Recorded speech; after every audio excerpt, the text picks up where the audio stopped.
everybody, welcome back to another Opinionated Musings with Eric and Tim and Dayton and Brad. Hi, everybody. Hey, Good everyone. evening. Nice to see you. Oh, this week we're going to be continuing with our top 5 of the decades. Last time we did the 70s. This time we're doing the 80s. Now, I have to say, this one was tougher for me in regards to being able to narrow it down to those 5, because the 80s for me is kind of when I came of age, musically speaking. So that's where really, like, everything in my brain, like, that's when I started forming my opinions on the things I liked. That's when I really did those deep dives and became the big fans of those bands from that era. That was my music, and I'm sure it was the same for you guys. So this one was, I mean, like, there was so much stuff. I'm going, oh, if I include this, then I got to talk about this, and then if I include that, oh no, I mean, it was just, I was all over the place. Even right now, I don't want to do the 80s just because, I mean, we could do the top 2000 and I'd have a hard time. Yeah, still going, damn it, I forgot. Mine, Exactly. actually, looking at mine, not counting honorable mentions, my most recent one in the 80s was 1984.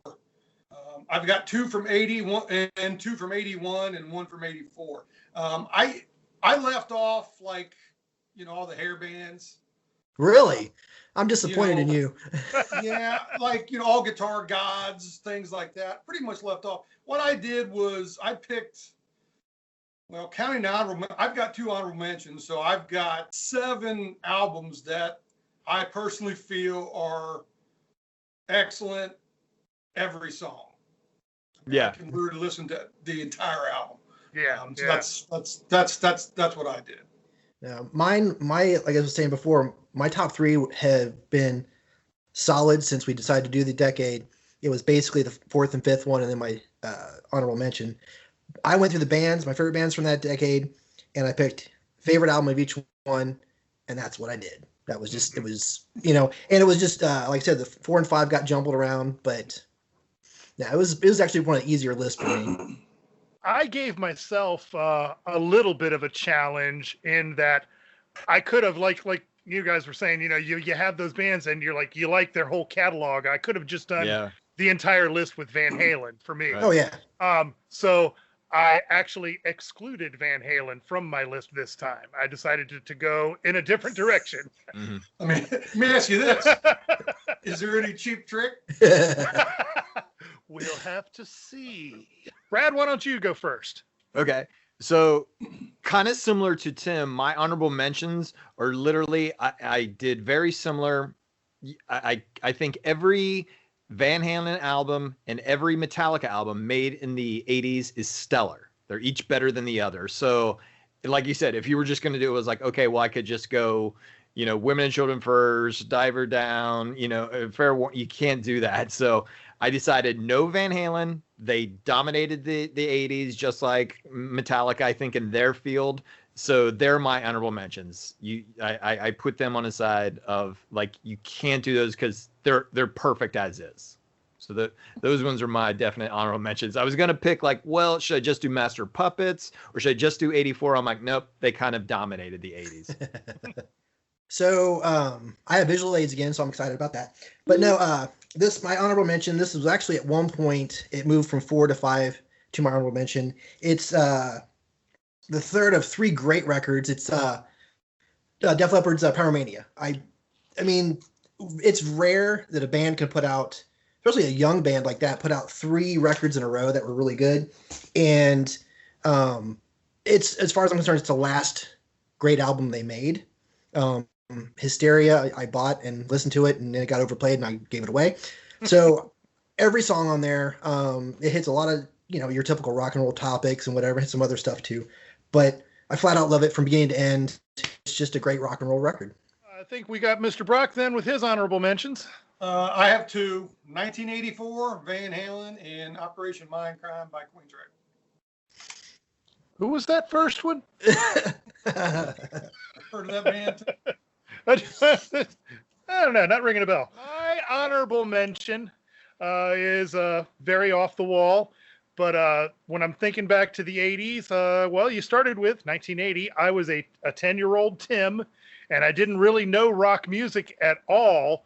And this album introduced me to a lot of musicians that I had up to that point had never heard of, like Billy Joel and Pat Benatar and Tom Petty. Hadn't heard of them before. I was a 10-year-old. My family listened to country and gospel. It was a compilation album called Chipmunk Punk. I had that. We had the vinyl. We had the vinyl. I had it on vinyl. He's like out like kind of looking like urban cowboy, like smoking a cigarette or something like that. It was like the brick wall with the spray paints. Okay, then yes, we had that too. Uh-huh. It was a good album. It was a good album. Had a lot of cool songs on it. Mm-hmm. All right, so I guess that brings us around number 5. Brad, hit us. All right, this is gonna upset Tim for 2 reasons. 1, I have visual aids, and 2, my number 5 is "Slippery When Wet." I think it's some of the tracks that were not like the popular ones. Things like "Let It Rock," "Raise Your Hands." Raise Your Hands is awesome. Sambora is I'll on give you fire. "Raise Your Hand." Yeah. And the thing is, with this album, this was their last shot. They had already really had 2 albums out, the self-titled and the 4800 Fahrenheit. They just weren't hitting. And as I was actually listening to this right before we started, you can tell the aggression and the kind of like, this is it. It's like all or bust. So, it's definitely a acquired taste. But I thought they did this album saved their career. They would not be in the Rock and Roll Hall of Fame if it wasn't for this album. Well, okay, I'll give you that. All right, Mr. Johnson. Yes.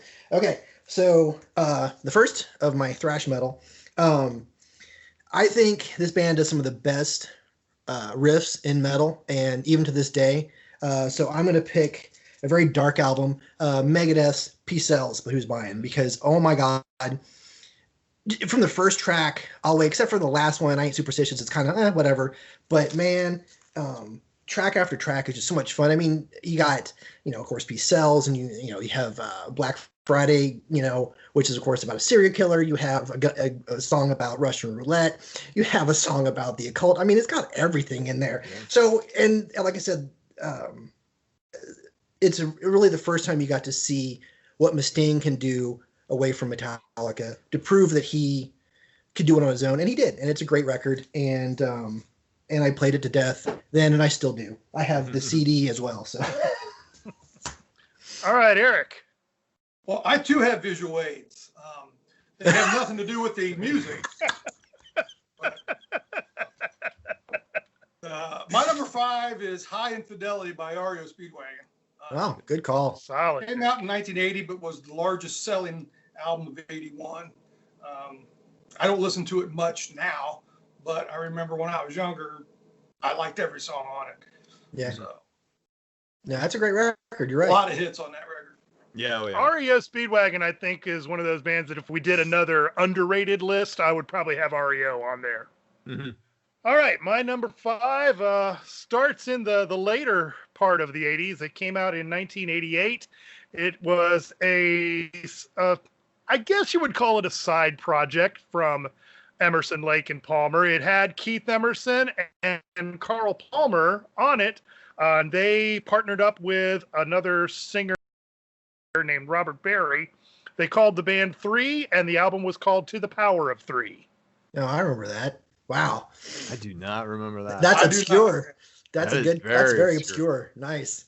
You can find it on Spotify, and it's got a lot of Keith Emerson keyboard stuff that is just astonishing in its density. His layering of sounds, and of course he's got these great organ and mono synth solos like he's so known for.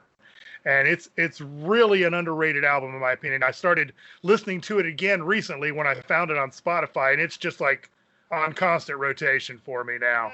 Number 4, this one was something I constantly got saw a lot on Headbangers Ball at midnight on a Saturday night, and kind of really introduced me to Ozzy more so of all of his catalog. But the one I think that really captured it some of the best was the tribute album for Randy Rhoads.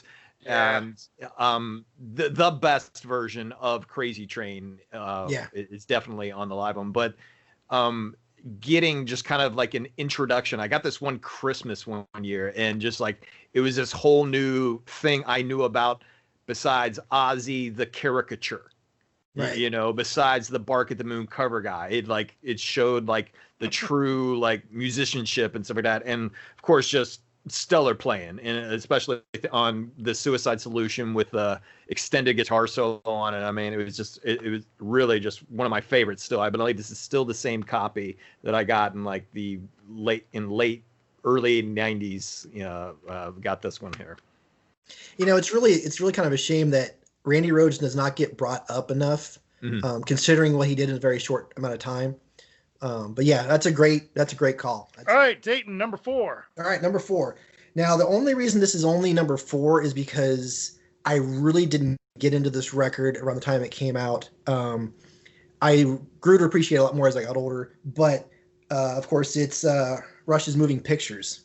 As far as I'm concerned, I know they had some other great stuff in the 80s, but this is by far I'd have to say it's probably my favorite Rush album ever. And I know a lot of people will get tired of hearing Tom Sawyer. And yes, I know it's like the only one they seem to play on the radio. But I'm actually a bigger fan of side 2. Camera Eye, Witch Hunt, and Vital. Yeah. And Vital Signs is so cool because it's probably, with the exception of Red Barchetta, it's probably the most not overproduced. Not it's real simple. It's there's not a lot of extra stuff to it. But it's a great song. But yeah, I love that record from beginning to end, and I don't care. I still listen to Tom Sawyer even every time it comes on the radio. Yeah. All right, Mr. Brock, number 4. Judas Priest. The album is British Steel. Nice. Front to back, I love every song on that album. And 1980. I mean, yeah. I actually thought that was 79 for a minute, but yeah, you're right. It's 80. If you listen to it on Spotify, it says 79, but they're wrong. It didn't come out till April of 1980. Mm-hmm. All right, my number 4 pick. A little bit out of the box for my metalheadedness, but it's Huey Lewis and the News.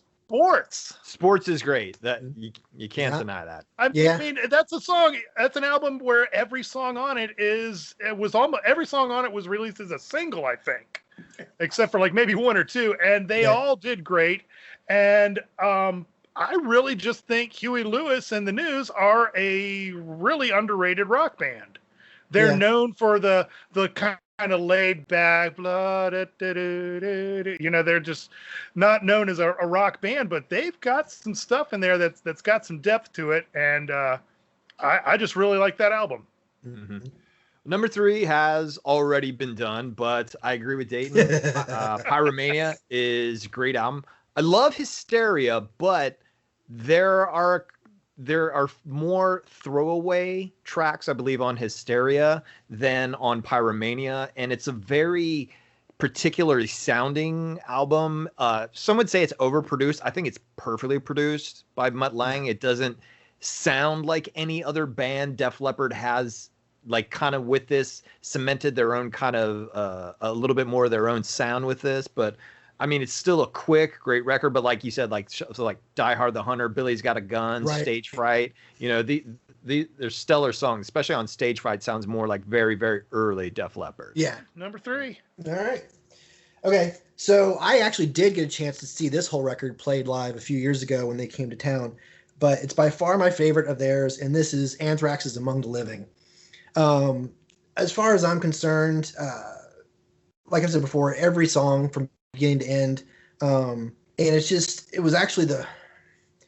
was the first record of theirs I heard. This is actually the original record I bought when it came out in the 80s, and every time I see them, I always have to try and find a shirt from this album. I have a Judge Dredd shirt, I have Among the Living shirt. Mm-hmm. Actually they are now releasing early next year collection of stuff based on this, including graphic novels and just all kinds of great stuff because it's a great album. I love it covers a lot of topics and it's just so much fun to listen to and seeing it live. I was so excited because it is my favorite from them, and I played that thing to death. So yes, Among the Living from Anthrax. Dayton. Yes. Charlie or Lars? Oh, Charlie. Yeah. Okay. Absolutely. I mean, I think Lars is important to the band, but as a straight up drummer, Charlie. I'm a better drummer than Lars already is. Charlie. Okay. Just want to make sure we're on the same page. All right. Okay. I think that brings us around to Eric's number 3. We're on 3? Yeah. Yeah. Okay. 3. The album Escape by Journey. Another one of those albums that, like you were saying on the Huey album, just about every song could be released. If it wasn't released, as a single. I don't think there's a song on that album that I don't like. So, Journey. Been a long time since I listened to that one, but Steve Perry, how can you go wrong? Steve Perry in the 80s, come on. If you because Journey sometimes is so overplayed, if you don't listen to them for a little while and then re-listen to them, it's really kind of a refreshing type of thing to rediscover. See, these are just more songs that you need to hear, not every hour on the hour. Right. Right. All right. My number 3 pick is the Midnight Madness album from Night Ranger. Good one. I love it. Just so many great songs on there. Even if you can get past Sister Christian and its overplayedness. When you close your eyes, you can still rock in America. Come on. Sister Christian is a great song, though. It is, but I don't want to hear it again. But if you look at the way it's written, it's superbly crafted. And when you close your eyes, I think it's just as stellar as I Want You to Want Me. Just into the top 2. Well, I definitely have a Motley Crue one on here, but I was I thought about this one for a while, but I have to say, it's Too Fast for Love. Too Fast for Love for a couple of reasons. One, it's very quick. It's a very quick sounding record, and I love Shout at the Devil, but it didn't seem to me like some of the songs like Looks That Kill and 10 Seconds to Love were maybe a little too similar, so this album, it's, the songs like Take Me to the Top and Merry Go Round and Round, On with the Show, a very deep down kind of punky Motley Crue. I love Dr. Feelgood, but I think with that one, that is the most production wise you can do with Motley Crue. But I still think the first album is a quick, great introduction to the Motley Crue roots. It's still one of my favorite, very fast listens to from beginning to end. I like that album, but if Shout at the Devil only had Looks at Kill on it, I would still pick Shout at the Devil. I think Looks at Kill is such a killer song. But I'm just glad you didn't pick Theater of Pain or Girls, Girls, Girls, because the thing is, Theater of Pain and Girls, Girls, Girls were my introduction into the band. And so I had to go, backwards. But the one I kept going back to the most, I think, was Too Fast for Love. All right, so that's me, right? Yeah. Okay, so this was actually my intro to this band, and it still has their favorite track of all time on it, and it's Iron Maiden's Number of the Beast. I remember listening to this. I was staying at a friend's house for a couple weeks when my family was out of town, and I chose to stay home while they went to Europe, and I spent the entire summer listening to this record. From beginning, I'd go to sleep with my Walkman headphones on, listening to this. And you made the right choice then. Yeah, It was, and Hallowed Be Thy Name to this day is still my favorite song of theirs of all time. And from beginning to end, like I said before, great song. Each song is better than the last, it seems like. And to finish with such a great song. Honestly, my least favorite is Run to the Hills. I don't know why. It's a good song, but I just, whatever. But, it's just, there's so many good things on it, and I love the cover, of course, because it's awesome. Yeah. But, great record. You know, that was kind of the one that got me into them. And yeah, you could argue that Power Slave is a better record. But it was really this one that cemented the fandom for me for Iron Maiden. Mm-hmm. All right, Mr. Brock, you're number 2. Okay, my number 2 is an album that, what would I have been, a junior in high school. It went in the CD player in my car, and I mean, it was in there for a good 6 months and never came out. Ride to Lightning by Metallica. Nice. Album that I think, I can listen to that from, song 1 all the way to the end. I think it's just a fantastic album. A lot of people would pick probably Master of Puppets over that. And Master of Puppets is a masterpiece, but I guess because it was like my introduction to Metallica, and I listened to it so much, I tend to like Ride to Lightning just a hair more, me personally, but definitely love that album. All right, that brings us around to my number 2, which is the soundtrack to Purple. Nice. I mean, say what you want about Prince, in his stuff in there that kind of left you going, what? Yeah. What? But I mean, that is a strong album, start to finish. And I like the movie. It's great. You watch it now and you're like, oh, this is such a cheesy 80s movie. But it still works for what it is. Yeah. And the music is just so solid. Yeah. Every song, you're like, damn, that is a well-written song. And you want to talk about some guitar playing. Holy crap, could Prince play. Yeah. All right, well, that brings us around to the number 1s. Number 1. Yes. Like I said, I think this album kind of melted every album that was out there when the big hair bands, as much as I loved them, they were getting a little too big for their britches, and they needed a little a step back, and these guys did it. These guys did it, and they showed them. Look, I know people got, Axl is a weird guy, but weird, definitely weird. He's not the word I'm using. Got, type of thing. But this album is, I think, what the 80s needed. It needed a little bit of not too dark, but not too light either, and it's rude, it's crude, it's nasty, it's got balls, but it's also got heart in it. And I mean, when it finally ends with Rocket Queen going from the kind of speed song that it was into that letting you off kind of easy, it's like you survived the album. And I still think it's a perfect record for I would still agree. this day. I agree with everything you said there. And when that album first came out, I loved it. I mean, I listened to it constantly. But then, I remember, because you and I, Eric, were in a band at the same time together when that album came out, and it was like, how many songs off this album can we learn how to play? Yeah. And after about a year of it, though, I just kind of quit listening to it, and I just never really went back to it or them, really. Yeah. I actually owned it when it came out. I actually bought the cassette before it really broke. And I will openly admit at the time, I enjoyed it. I got so sick of hearing Paradise City all the time. Yeah. And Axl completely ruins it for me because he is awful. I hate his voice and I hate him as a person. And there's lots of good members in that band. Slash is great. And even later years, there were some good songs, but I could not get past Axl. He ruined it for me. So I kind of agree with you there, Dayton. I think on Appetite for Destruction, I think Axl was fine. I liked the album.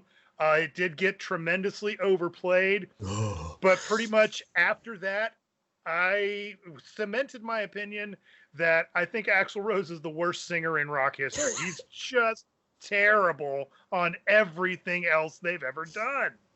I'm going to come back to Eric's. Of course, my number 1 is Ride Lightning. Why? Because it's my favorite Metallica album ever. I think I've owned it 5 times. This is still my original record that I bought in the 80s. I have the cassette. I have the CD. And it actually was not my first experience with them. Master of Puppets was the first one I bought. My brother owned Kill 'Em All. And so I'd heard them, but it wasn't until I love Master of Puppets. And I actually got to see them open for Ozzy on that tour, and it was great. Oh, you But- got to see that one. Yes, I did at Riverbend. And what's like funny, they were on there for like 45, 50 minutes, and then I sat down when Ozzy came on. I was just like, okay, cool, whatever, it's Ozzy, yeah, and yes, whatever. But like Eric said, every track is perfect. What a leap from Kill 'Em All to this one, as far as production, as far as songwriting, and yeah, there's not a bad song on there. And Call of Cthulhu was a great instrumental, and it just from beginning to end, out on the school bus, like for a solid year, that was the only thing I listened to on the way to school. Just headphones here, and I was drowning out the radio that was usually playing something off Slippery When Wet. So that's Sorry. Okay, my number one should come as no shock to anybody. Came out 81, Rush, Moving Pictures. yeah. In my opinion, it's the greatest album of all time of any decade. I can go on and on about Rush. You guys know that. So Yeah, absolutely. I'm just going to say Moving Pictures and I'm done. You know, And that, again, Rush is another one of those that I put out of my mind when I was building the list, just because I wanted to try and look at some other stuff. Rush was a band that was never really put on me, so I never really got into them. But after, of course, of the passing of Neil Peart, and kind of just going through, I took it easy with like a greatest hits compilation and kind of going through it. And yeah, I think it's one of those common things of just a band that you just missed. You missed their ride, and I missed it. So, but I'm gonna make up for it and get down to some Rush pretty soon. I don't It's know a how you shame. can have a greatest hits of Rush that isn't just every album. All right. What are we on? Number one? Oh, hang on. Number Hang one. on. You're telling me you've got three, a band that half of us have never even heard of on your list, and there's not a Van Halen album, there's not a Rush Like album, I said, there's not a Cheap Trick album. not a Maybe Cheap there Trick is. album. There's no Rush. There's no Van Halen. There's no Metallica. There's no Cheap Trick on my list. And that was on purpose. Yeah. I wanted don't to have a try and clue get what you're into gonna the say. other I know. stuff that I really liked during the 80s. And so my number one pick is your honorable mention, Eric, Operation Mindcrime by Queensryche. Okay. And My favorite album of the 80s. That isn't one of my top 3 or 4 usual bands. And that to me is just the best concept album I have ever heard. I mean, Yeah. people can talk about The Wall. Get out of here. Mindcrime is better. wow. What about The Elder? I mean, well, now we got an argument. But no, seriously, that album, when I got the CD of that one, and actually I had the cassette of that one originally, So, and you pull it out and there's the pull out on that one with all the lyrics and the story that goes along with it, and it's just so dense and so well crafted, Yeah. and the musicianship is just off the charts for me. How has Netflix not made a movie about Operation see, yeah, Mindcrime? because it's already written. You just got to get some actors and shoot it. All right, guys. Well, there's our top 5s of the 80s. If you guys got some different opinions, leave them down in the comments or tell us what you liked about our lists. So, I feel like there's gonna be a lot of comments on this one. I hope so. The 80s That's something. throws out a lot of comments. yeah, there's I a could have lot of done my whole throwdowns in list the just 80s. on hair bands. I was surprised yeah. you didn't do any. Well, and like I said, that's why I kind of purposefully didn't include some of the stuff that I really, really like, just because there's so much other stuff that I wanted to talk about. I See, could have that- done my entire list on Van Halen or just Rush or. That's my wait till you see my 90s list. I think I might make Eric cry. You're gonna hate mine. I I see. know that ahead of time. I can tell you right You guys now, actually might like my 90s. my 90s has no Metallica, no Anthrax, no Megadeth, no metal whatsoever. Mine doesn't either. Yeah. So I think you'll be surprised. All right. Well, we're going to, I guess, leave it right there then. So that's a good place to end for this episode. I want to thank everybody for tuning in and watching. On behalf of Eric and Dayton and Brad, I'm Tim, and we'll see you guys next time. Later.